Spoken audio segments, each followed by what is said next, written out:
জাতীয় নির্বাচনে আমরা ইভিএম ব্যবহার করব না, এই সিদ্ধান্ত আমরা নিয়ে ফেলেছি। কেউ যে আমরা কর্মকাণ্ড যেটা করছি, এই যে ভোটার তালিকা হালনাগাদকরণ, বাড়ি বাড়ি যেয়ে করা, এটা কিন্তু কোনো সব সময় সব বছরে করা হয় তা নয়।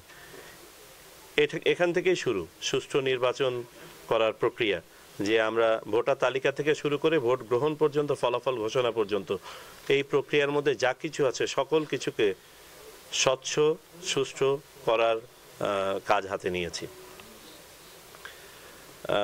প্রিজাইডিং অফিসার, পোলিং অফিসার ইত্যাদির নিয়োগ, জি হ্যাঁ, এ নিয়েও অভিযোগ আছে যে অতীতে দলীয় বিবেচনায় হয়তোবা তাদেরকে নির্বাচন করা হয়ে থাকতে পারে, বা তারা যেভাবে কাজ করার কথা সেভাবে কাজ করতে পারেন নাই।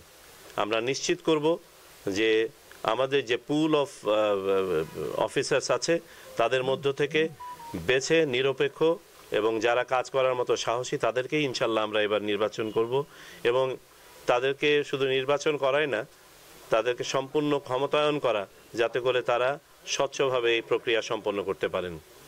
স্থানীয় সরকার নির্বাচনের বিষয়টি, এটি সরকারের একটি সিদ্ধান্ত। স্থানীয়, আপনারা জানেন, কমিশনের কাজ হচ্ছে, সাংবিধানিক দায়িত্ব হচ্ছে সংসদীয় নির্বাচন অনুষ্ঠান করা, এবং আমরা আমাদের সার্বিক প্রস্তুতি সংসদীয় নির্বাচনকে সামনে রেখেই করছি।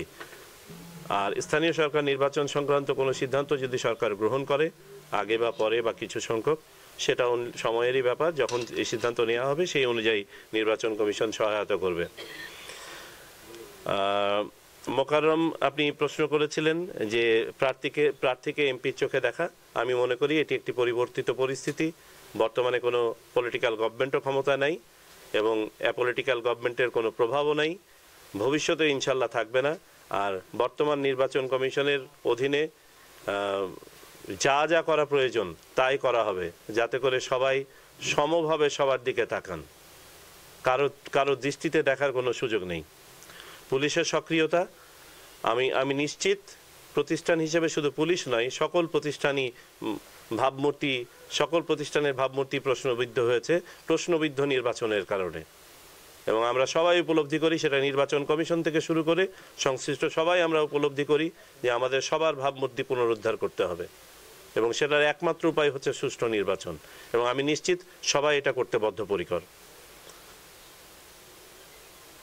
আর বিশেষ দল বা কারো নিবন্ধন, আমার মনে হয় আমাদের মাননীয় প্রধান নির্বাচন কমিশনার মহোদয় গত 3 দিন আগে একটি ইন্টারভিউতে পরিষ্কারভাবে আপনাদেরকে বলেছেন যে আমাদের তফসিল ঘোষণার সময় পর্যন্ত ওয়েট করতে হবে, দেখতে হবে যে সার্বিক রাজনৈতিক এবং বিচারিক প্রক্রিয়া কোথায় গিয়ে দাঁড়ায়, এবং সেই সময় যারা তফসিলভুক্ত থাকবে, নিবন্ধিত থাকবে, তাদেরকে নিয়ে ভোট অনুষ্ঠান হবে। সুতরাং আমি আগে থেকে কোনো কিছু প্রিএম্প্ট করে বলতে চাচ্ছি না। এটি একটি বিচারিক প্রক্রিয়া, এটা একটি রাজনৈতিক প্রজ্ঞার বিষয়, সিদ্ধান্তের বিষয়, এবং এখানে একটা ঐক্যমতের বিষয় আছে। আপনাদেরকে সবাইকে অনেক ধন্যবাদ।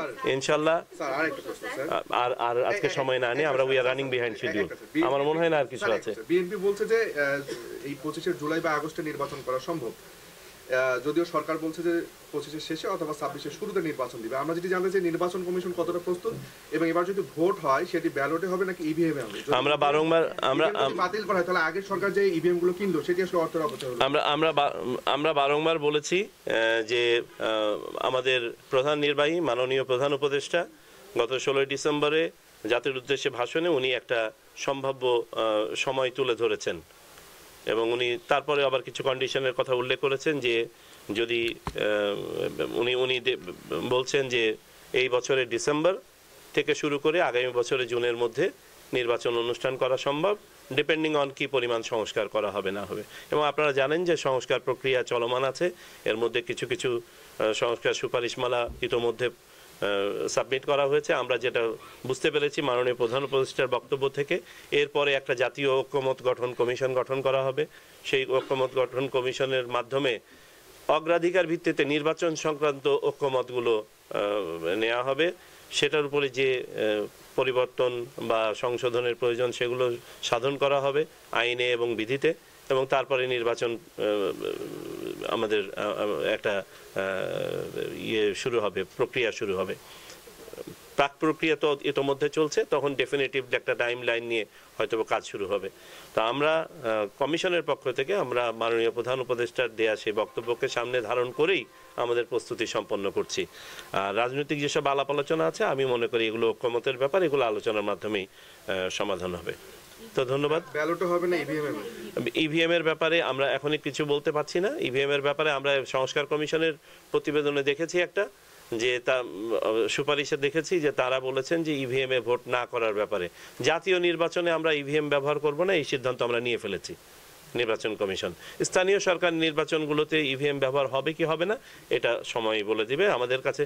আর মনে রাখতে হবে যে আমাদের ইভিএম এর সক্ষমতা পুরোপুরি নাইও, যেটুকু আছে যে কটা ইভিএম আছে এগুলো ব্যবহার করা হবে নাকি এগুলো শেষ হয়ে যাবে এটা সময়ের ব্যাপার। বাট এই মুহূর্তে আমরা যে সিদ্ধান্ত নিয়েছি জাতীয় নির্বাচনে ইভিএম ব্যবহার হবে না। ধন্যবাদ, থ্যাংক ইউ।